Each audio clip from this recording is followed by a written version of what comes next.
برنامه خبری 22 مارت رو مستقیما از دفتر مرکزی رادیو آزادی تماشا دارید. شعله گلخوج هستم. سلام. سرخط موضوع امروز که در 15 دقیقه دیگر تقدیمتان می شود.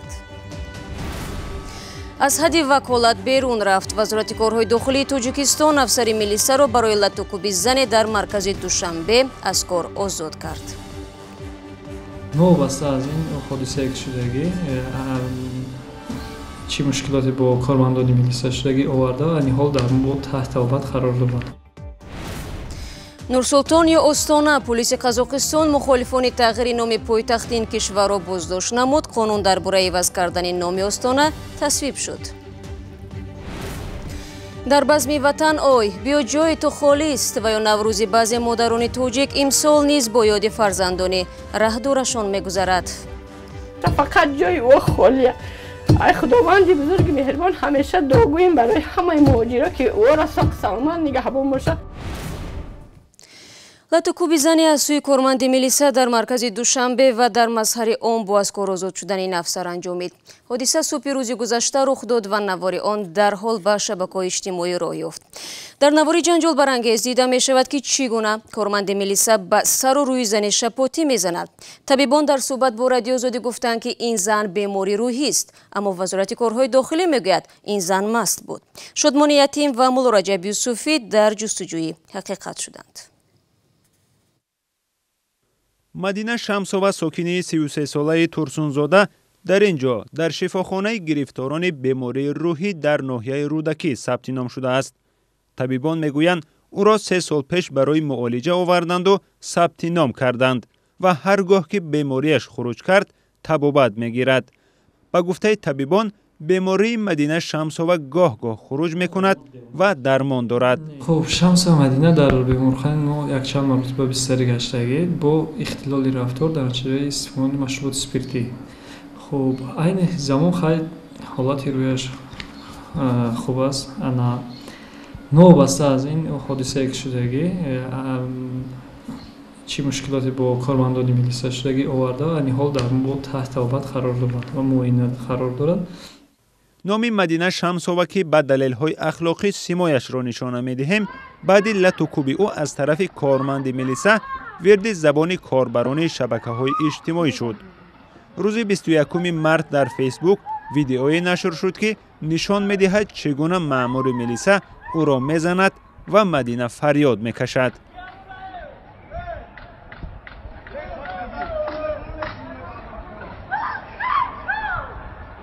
بعد نکوهش و تنقید سخت کاربران شبکه‌های اجتماعی، سفربگ محمد سیدزاده میلیسایی که مدینه را در روز روشن لطوکوب کرد از کار رانده شد.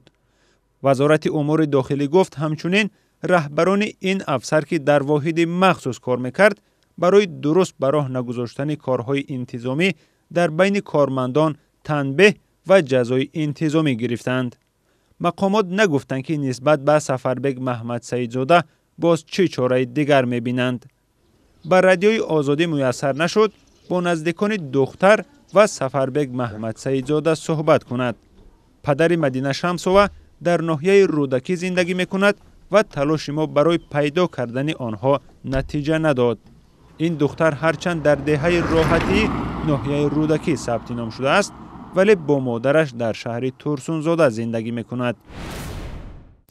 در استانا پایتخت قزاقستان بیش از 10 نفر با شمول خبرنگاری شبکه تلویزیونی «Настоящее время» را دستگیر نمودند.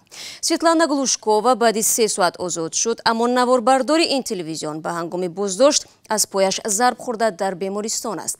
روز گذشته چندین نفر را که به تغییر نام استانا به نورسولتان نام پرزیدنت پیشین نورسولتان نظربایف مخالف بودند در نزد اداره شهرداری دستگیر کردند. طاهری سفر گزارش می‌دهد.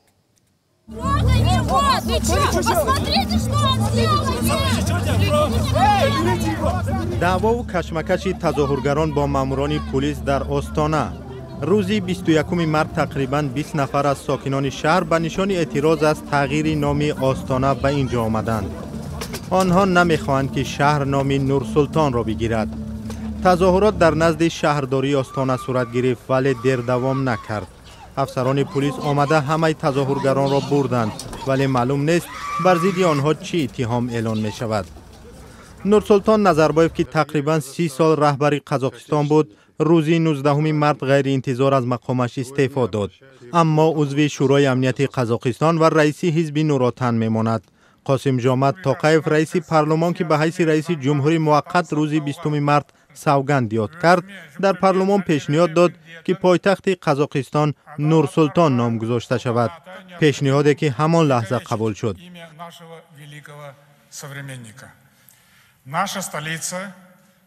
پایتخت کشور باید نام رئیس جمهوری ما را داشته باشد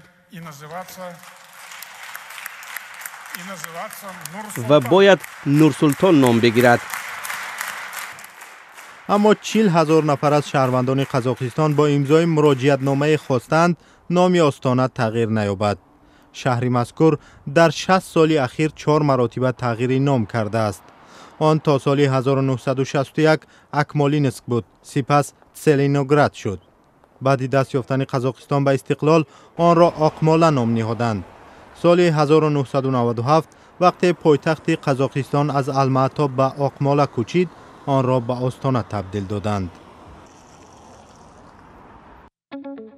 می‌خواهید هر روز اخباری تازه از تاجیکستان را بخوانید؟ پخش زنده، خبر، گفتگو، گزارش و تحلیل از جای حادثه، نظر تحلیلگران. مستقیم در تلفن شما از زمینه رادیو آزادی.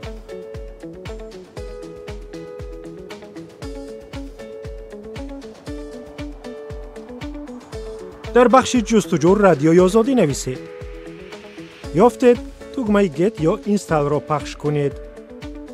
زمینه را باز و با کار آغاز کنید. بله را پخش کنید تا از خبر و گزارش های نو بخبر نمانید. با رادیو آزادی در جریان حادثه ها باشید. بله، با رادیو آزادی در جریان خبر و حادثه ها هستید. یک هفته بعد مناقشه بین دهات مرزی تاجیکستان و قرقیزستان، ساکنان این مناطق نوروز را پیشواز میگیرند. در مناقشه اخیر 2 شهروند تاجیکستان کشته و بیش از 20 نفر آسیب دیدند. با اینکه اکثریت درباره احترام به همدیگر و همزیستی دوستانه و نزدیک صحبت میکنند، به زودی حل شدن مسئله خط مرزی بین دو کشور را کلید مشکلات میدانند. در آستانه تجلیل عید نوروز، گروه خبرنگاران بخش تاجیکی و قرقیزی رادیو آزادی از دهات خوجه علای تاجیکستان و تاشتومشوق قرقیزستان دیدن کردند. من خودم مکتب تاجیکی را ختم کرده ام. خود تاجیک ها آدم های خوب هستند. ولی گاه چنین حادثه ها رخ می دهند. در یک خلط کارتوشکا هم حتما یک دانه کارتوشکای بد پیدا می شود. آدمان بد هم هستند آخر، هم در میان قرقیز ها و هم در میان تاجیک ها.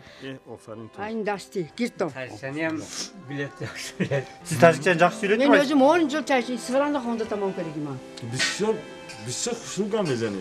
من خودم قرقیزی ام. من گفتم شما تاجیک هستید. من خودم تاجیک، شما قرقیز. فقط تینجی در کار موقع.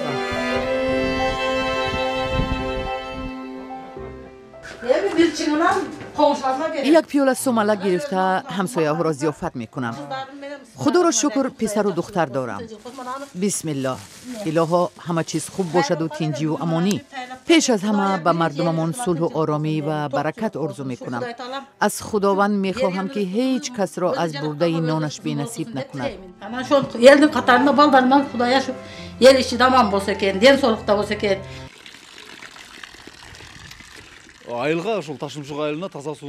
به دهه تاشتومتوق خط آب را قرقیزها و تاجیکها همراه آوردند. قرقیزستان آب و قبور راست کرد. تاجیکها از روی حشر و قرقیزها یاری رساندند. این آبی تازه را هر دو مردم برابر استفاده می کنند.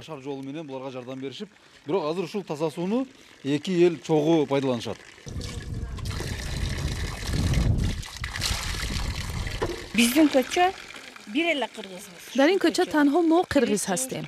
در همه ایتها همراه هستیم. نوروز رو هم همراه تجلیل میکنیم. همش خوب است. در توی ها هم کناری هم میشنیم. با همسایه ها یک روز رو تعیین کرده بعد دیدنشون میرویم. اونها هم خیلی میآیند. هم خیلی زندگی میکنیم. belgilep biz de onları mıyman kılat, biz onları mıyman kılat. Şunu tutras. Ana خانه سفید من قرقیزا. یعنی اوجی سفر بود. انا در این محل تاجیکان و قرقیزها کنار هم زندگی میکنند. ساکنان دهه خواجه اعلی و دهه تاشتمشوق، دهه های هر دو کشور و همه خصوصا ما با هر کس که صحبت میکردیم کلانساران میگن که بسیار خوب بسیار دوستانه زندگی میکردند و تا امروز هم همون رشته های دوستی دارند و بسیار میخواهند هم جوانا هم کلانسارا که همین رشته دوستی بین خلقها مستحکم باشد، دائم با صلح در آرامی همدیگر فهمی دوستانه زندگی کنند. گزارش کامل از روستاهای مرزی تاجیکستان و قرقیزستان را در وبسایت azadi.org و هم کانال آزادی ویدیو در یوتیوب میتوانید تماشا کنید. ما موضوع نوروز را ادامه میدهیم. در نوروز امساله جای صدها مهاجر توجیک در سفره ادانه وطن همانا خالی باقی میماند. خانواده های زیاده از جمله در جنوب تاجیکستان این شب و روز نوروز را در حلقه زنان و کودکان و یا پیرانسالان تجلیل میکنند و یک پاره دل خود را به یاد مردان مهاجرشان میبخشند.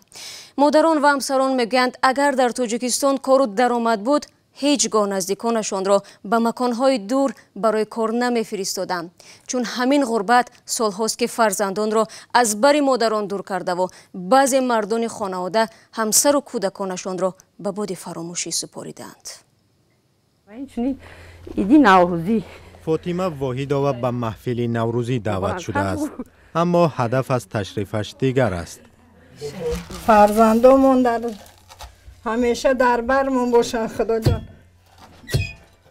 هر یکی از این زنان مدت هاست از نزدیکان خود دورند. دینای لب چی بوی دارد، سبزی نجوان چی گو تو گوی دارد، سبزی نجوان قد همه لیپیسته در مبینی سجوان و گل دسته. فاطمه واحدova زنی تنها 5 سال می شود دو فرزندش را ندیده است. محرم می گوید بسیاری پسرش را نمی بیند. از شوهر جمعه گل چندین سال هاست خط و خبری نیست. خصوصا برای شوهر خودم گپ میزنم که این قدر سال نیسته یادی ما کنه، یادی فرزنداش کنه. آمین. ای دوری ها جگر گشت کباب، از دیده انتظاری میریزد و آنها یکی همسر دیگری مادرند که نزدیکانشان را ره دورها می نامند. مردهای آنها از جمله میلیون نفره تاجیکانند که به شهرهای روسیه برای دریافت جای کار مهاجر شدند. اول فرزندای مهاجرمون باید میگه که اونو نیستن که ما هم در سرخونی ما باشه، فقط جای او خالیه. ای خداوند بزرگ مهربان همیشه دعاگوییم برای همه مهاجرا که او را ساق سلامت نگهبان باشه. آنها به بهانه هر سور و معرکه و محفل جمع می شوند و هر یکی به گفته مردم اینجا کوفتی دل می برورد. این بار آنها به خانه بیبی پری 89 ساله آمدند تا اینجا مجلس برپا سازند. نوروز را ایام دعا و نیایش می شمارند. به اعتقاد آنها مراد دلی گفته شده در آستان نوروز حاصل می شود. بخصوص اگر پیران روزگار دیده به این دعاها شریک شوند. آینده فرزندای ما هم به یاد بیارن که مادرای ما همین کارا را میکردن. اوقاتهای ملی تاجیکستان ایهشانه رو را. البته به آب چشم نمی شود. کسی هم گریه می کند به تیزی توصیه این عمل بی‌خاصیت را می گیرد. در نوروز نباید اشک ریخت، چون که سال نو را به کدام طبع پیشواز بگیری همان نو تقدیر را تکرار خواهی کرد. با امید پایان یافتن انتظاری ها و رسیدن دیدار به دیدار برنامه امروز خبری را انجام میدیم. اگر میخواهید خبر از این بیشتر رو بخونید پس به وبسایت ما بروید www.azadi.org و اگر خواهشی تماشای گزارش‌های روز جالب را دارید پس آزادی ویدیو کانال ما در یوتیوب در خدمت شما بینندگان عزیز است. فردا ما برنامه خبری نداریم، اما صبح بر وقت نوید بامدادی تقدیمتان می‌گردد. تا اون دم خدا نگهدار.